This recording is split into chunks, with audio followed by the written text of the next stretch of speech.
The containment barrier just failed, and the human was asking if anyone wanted coffee. Commander Zillax stared at the alert scrolling across his neural display, then at the security feed showing 2 Vexian cubs. The 2 Vexian cubs, the last breeding pair in existence, casually investigating a gym bag in the facility's main corridor. His hearts performed an uncomfortable skip beat. This wasn't supposed to happen. According to YouTube analytics, 99.3% of viewers are not subscribed. That's a huge number. By subscribing the channel that is completely free, you'll help support the channel and never miss fresh content. Nothing was supposed to happen. The cubs were supposed to remain sedated, contained, and most importantly, controllable until transport arrived. "Status report," he commanded, voice steady despite the way his mandibles were trembling. "Sir, the quarantine barrier on Level 7 experienced catastrophic cascade failure approximately 90 seconds ago," Captain Vex Thul reported, his antennae rigid with panic. "The cubs escaped their containment pods and what, Captain? Precisely what?" "They're following the human." Zillax's entire exoskeleton went cold. The what? In the corridor, Emma Johnson, a human janitor who'd been assigned to facility maintenance for exactly 43 days, continued stuffing her gym clothes into a worn athletic bag. She hummed something the translation matrix identified as off-key, completely oblivious to the 2 velvet-furred creatures now attempting to physically climb into her belongings. They were adorable, really, like nothing she'd ever seen, but adorable. Soft, curious, making those chirping sounds that made her want to ruffle their ears. "Excuse me, little guys, I've got yoga in 20 minutes, Emma muttered, gently redirecting a cub that had managed to wedge its head into her bag. "That's cute, but—" "Humans, step away from the xenomorphs immediately," a amplified voice commanded from the corridor's emergency system. Emma jumped, her bag tumbling to the floor. The cubs made a series of distressed chirps and immediately scrambled toward her, seeking security. "What the—" Emma crouched down instinctively, her hands moving to steady the creatures. It's okay, you're scared. That's okay." Her voice, calm, measured, the complete opposite of the wailing emergency alarm. In the command center, Dr. Kyldra burst through the doors, her chromatophores flashing urgent patterns of blue and red. "Commander, we have a catastrophic situation. Those cubs represent the last genetic lineage of the Vexian species. Without successful breeding within the next 90 minutes, before the lockdown protocols activate, we face complete extinction of—" "I'm aware of the timeline, Doctor," Zillax interrupted, watching the security feed where Emma was now on her knees, both cubs pressed against her legs, their distress signals visibly diminishing. "What I'm not aware of is how a human is currently decontaminating them with species-appropriate calming pheromones," Dr. Kyldra supplied grimly. "She's not. She's just sitting with them." Security arrived at the Ohum corridor junction in full containment gear, bulky, intimidating, designed for maximum deterrent effect. The cubs took one look and bolted directly into Emma's lap. "Whoa! Okay, you really don't like loud noises, huh?" Emma wrapped her arms around both creatures protectively. "These guys need to chill. You're scaring them." "Ma'am, you need to release those organisms," Captain Vex Thul's voice crackled through his suit speakers, formal and terrifying. Emma looked up, genuinely confused. "These little guys? They're not organisms, they're—" She paused, reading their expressions. "Okay, you're all acting like they're dangerous, but I'm pretty sure they're just scared. Anybody want to tell me what's actually going on here, or should I just take them somewhere quieter?" In that single moment, as 2 cubs nuzzled contentedly against a human's chest, while an entire galactic crisis unfolded around them, Commander Zillax realized something had gone fundamentally, irrevocably wrong with his carefully orchestrated emergency response. Nothing was going according to protocol, and the human had no idea she was holding the last hope of an entire civilization in her arms. "So let me get this straight," Emma said, still cradling both cubs who'd settled into her lap like they'd found their permanent home. You want to run decontamination protocols on animals that are literally just scared? That seems necessary, Captain Vexthul finished coldly. Standard biosecurity clearance requires you to poison them, basically. The silence that followed was profound. Dr. Kaldra's chromatophores flickered pale green, the color of someone watching their carefully constructed arguments collapse in real time. Human, those protocols are designed to prevent cross-contamination between species. They're medically necessary, and they're also going to tank their immune systems, right? I'm not a xenobiologist or whatever, but I watch a lot of nature documentaries. Stress plus foreign chemicals, sorng, dead animals. Emma scratched behind one cub's ear, and it made a sound remarkably similar to purring. These two look like they're already scared enough without adding, "get poisoned by the nice aliens" to their day. Commander Zilax's mandibles clicked rapidly, a sign Dr. Kaldra recognized as barely suppressed panic. Proceed with Containment Protocol 7. Deploy the transport pod. 30 seconds later, the sleek, chrome-plated transport pod descended from the ceiling on articulated arms. It was a marvel of engineering, temperature-regulated, biologically adaptive, designed specifically for transporting vulnerable species. It hummed with sophisticated technology. The cubs took one look at it and started screaming. Not screaming like they were hurt. Screaming like they'd encountered something fundamentally wrong with reality. Their fur stood on end, their claws extended. One of them nearly launched itself from Emma's arms in pure panic. "Whoa, whoa, okay." "We're not doing that," Emma said, pulling them back close. "Whatever that thing is, they hate it." "The pod is equipped with every modern safety feature," Captain Vexthul started.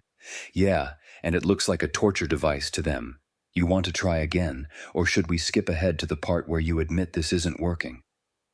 The pod retracted. Dr. Kaldra made an executive decision.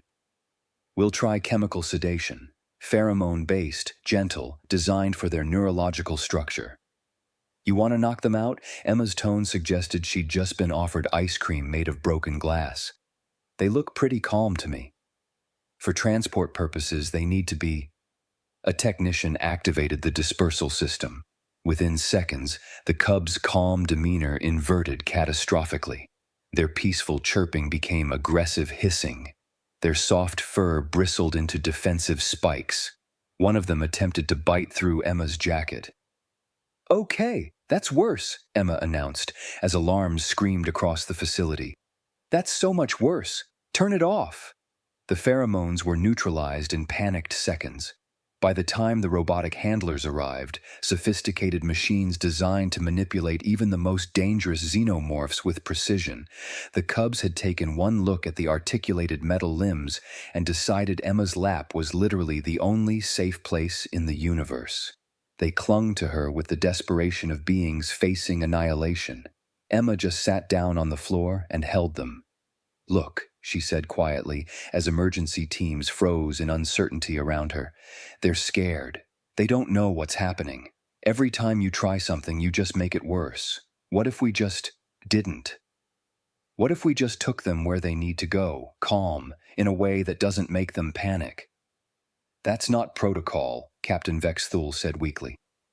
"Maybe protocol's the problem," Emma replied. In the command center, Commander Zilax watched his entire operational structure crumble around a human suggestion. He activated the emergency channel to Sector Command. "This is Zilax. We have a situation." There was no adequate word for what they actually had. Chief Xenobiologist Sin Ara arrived in a state of controlled fury that made her chromatophores cycle through colors that didn't technically exist in standard visible spectrum. She'd been pulled from her research on 17 different worlds. She'd left experiments mid-process. She'd ignored 3 separate council directives requesting her immediate presence.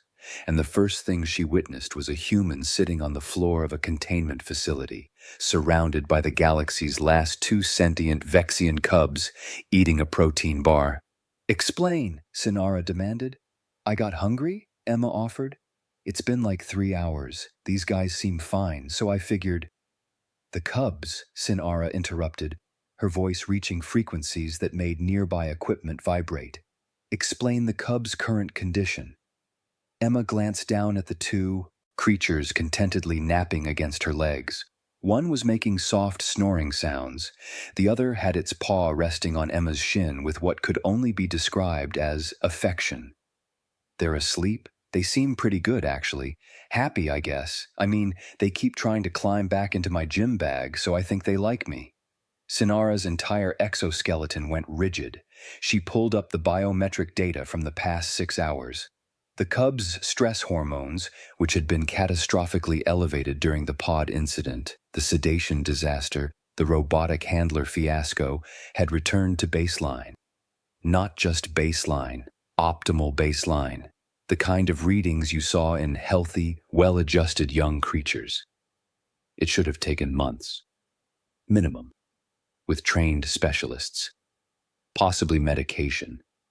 A human had achieved it by sitting.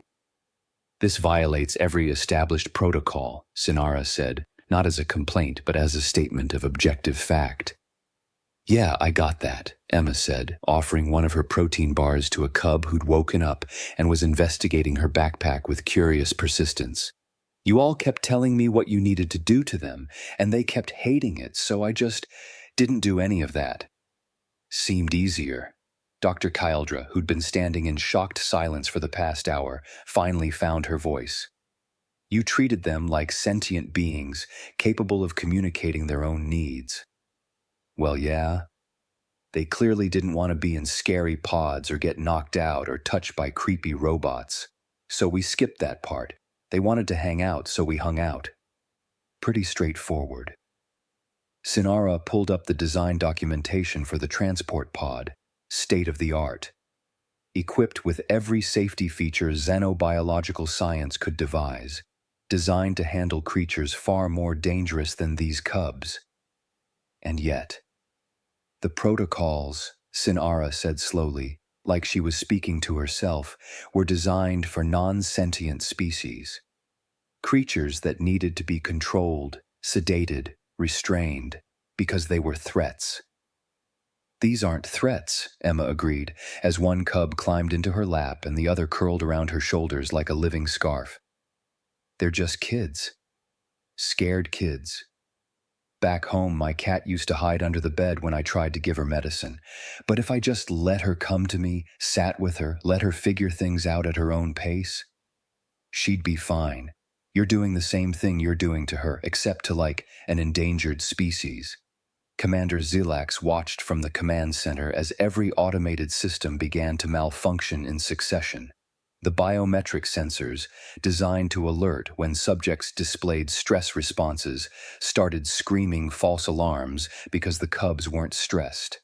The automated lockdown timer, designed to activate in emergency situations, couldn't classify everything is actually fine now as an emergency.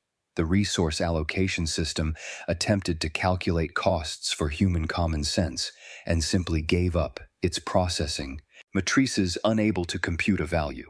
Every failsafe designed to contain disaster had become an obstacle to salvation. We've been doing this wrong, Dr. Kyldra said, her voice distant, horrified. We've been doing everything wrong. Species across the galaxy, entire civilizations. We've been treating sentient beings like problems to solve instead of individuals to understand.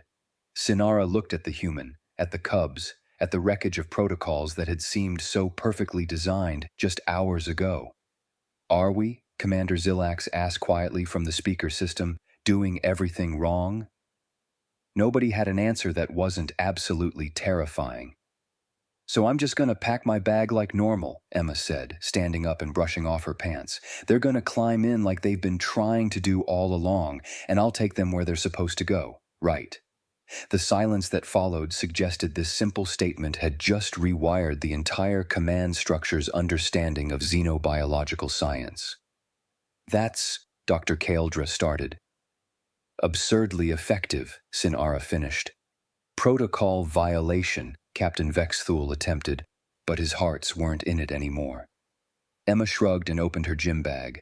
The cubs, who'd been eyeing it with obvious interest for the past 3 hours, immediately began climbing in with the enthusiasm of creatures finally being allowed to do something they actually wanted. They settled into the bag with contented chirping, their small heads poking out from the top, completely at ease. "See, they're fine," Emma said. Commander Zilak stared at the security feed. Two of the galaxy's last sentient beings, traveling in a human's athletic equipment, looking happier than they'd been in the entire documented history of their captivity. It should have been impossible. It violated 17 different regulatory frameworks. It contradicted 3 centuries of established xenobiological protocol. It was working perfectly. "The methodology," Sinara said, her voice taking on the tone of someone documenting something world-shattering, "is observation-based intervention rather than equipment-based control." She identified the cubs as sapient beings, requiring psychological safety rather than physical containment. She recognized that the emergency protocols, designed for hostile or non-sentient species, were counterproductive for conscious young creatures experiencing trauma. "She treated them like she'd want to be treated if she was terrified," Dr. Kaeldra added quietly. "Not as organisms, as individuals." Emma looked confused. "What else would I do?" "Everything we did," Captain Vexthul said, and there was genuine pain in his voice. The journey to the breeding sanctuary took 40 minutes. Emma sat in the transport shuttle, cubs nestled in her gym bag, while an entire security detail, now protective rather than hostile, maintained a respectful perimeter. The cubs occasionally poked their heads out to investigate, but they never tried to escape. They didn't panic. They didn't fight. They simply existed, peacefully, in the presence of someone who treated them like they mattered as individuals rather than specimens to be managed. When they arrived at the sanctuary, the lead caretaker, a Vexian elder named R. Hill, whose own chromatophores had faded with age, actually wept when he saw them. "They're bonded," he said, understanding immediately what had happened. "Psychologically bonded. To a human. This shouldn't be possible for weeks, and they're fine," Emma said simply. "They just needed someone to not treat them like a problem." Rahil looked at the human with something approaching reverence. "You've given us a future." Back at the command center, Commander Zilax was already drafting the emergency protocols. "This facility will establish a permanent human instinct consultation division," he announced across all channels. "Chief xenobiologist Sinara will coordinate with human behavioral specialists on all future endangered species operations. Dr. Kaeldra, prepare a comprehensive audit of our protocols. I want to know everywhere we might be applying trauma-based control systems to sentient beings." "Understood, Commander," Dr. Kaeldra replied. "Preliminary analysis suggests extensive revision required across multiple sectors." "Approved. Whatever resources you need." The Council of Elders, meeting for the first time in 3 centuries, issued their mandate within the hour. All xenobiological protocols must integrate human social observation methodologies. All species classified as sapient shall be reclassified as individuals requiring psychological safety rather than control-based management. Immediate consultation with human advisors is hereby mandated for all future first contact and endangered species scenarios. 15 separate civilizations filed requests for human behavioral consultants by end of business cycle. Emma, meanwhile, was getting increasingly frustrated with the implications. "Wait, you're canceling my yoga class?" she asked, reading the message on her communicator. "Why would you cancel yoga?" "Emergency xenobiological consultation," the facility administrator explained.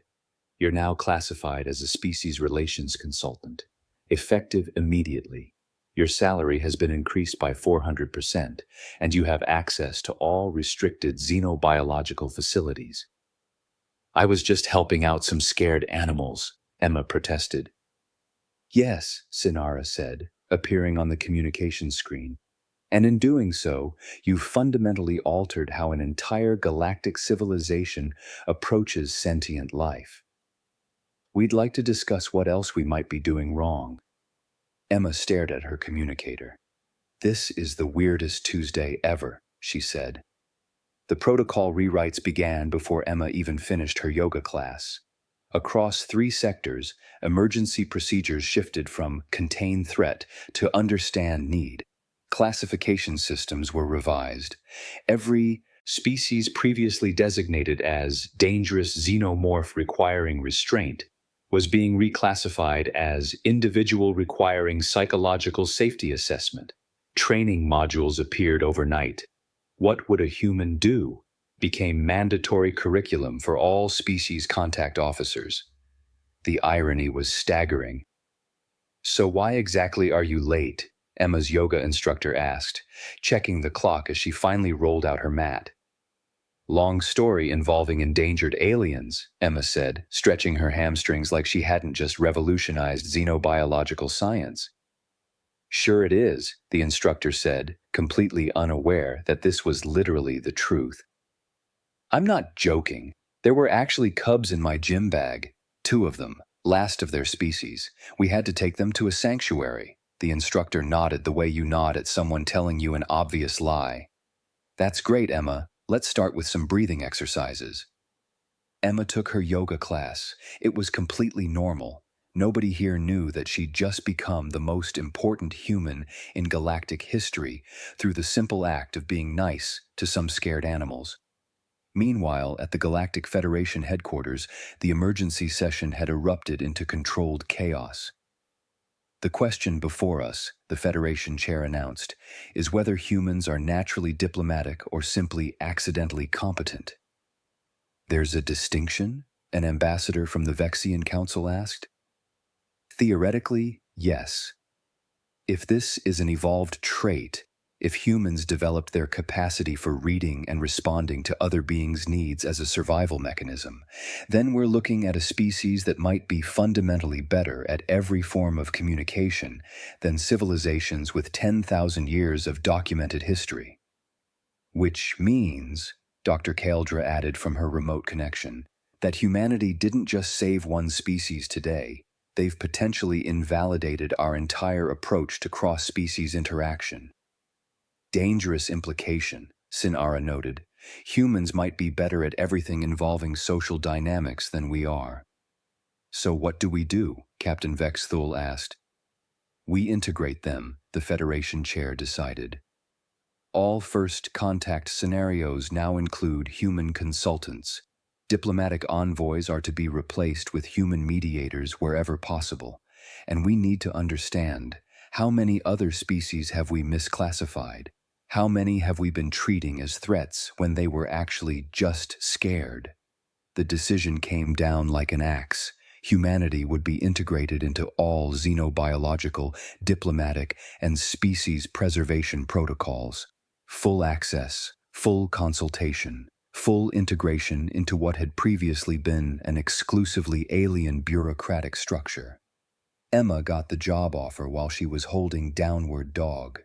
Emma Johnson, the official communication read, "You are hereby invited to serve as Species Relations Consultant for the Galactic Federation. Annual salary, 2.4 million credits. Security clearance, maximum. Immediate start date." She accepted on one condition: "I'm keeping my other jobs." The Federation chair, when informed of this demand, simply approved it. Apparently, saving entire species gave you negotiating power. Emma finished her yoga class. She got coffee from her favorite cafe.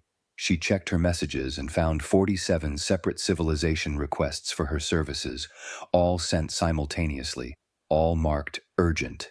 She replied to her manager, "We'll be 10 minutes late to close tonight," got tied up. That night, she went back to Earth, back to her apartment, back to her other job at the local bookstore, where she shelved romance novels and helped confused customers find mystery sections. Nobody there knew that she'd spent the afternoon revolutionizing xenobiological policy across 17 star systems. Nobody knew that cubs representing an entire species were even now breeding successfully in a sanctuary across the galaxy, alive because she'd recognized something simple: scared beings needed safety, not systems. She packed her gym bag the next morning, humming the same off-key tune as always. That's when something new tried to climb in. A small, scaled creature with curious eyes and a shape that definitely wasn't from Earth. It chittered softly, investigating her bag like it already knew what it would find there. "Well, here we go again," Emma said, scratching gently behind what she assumed were ears. Behind her, another alien climbed in, and another.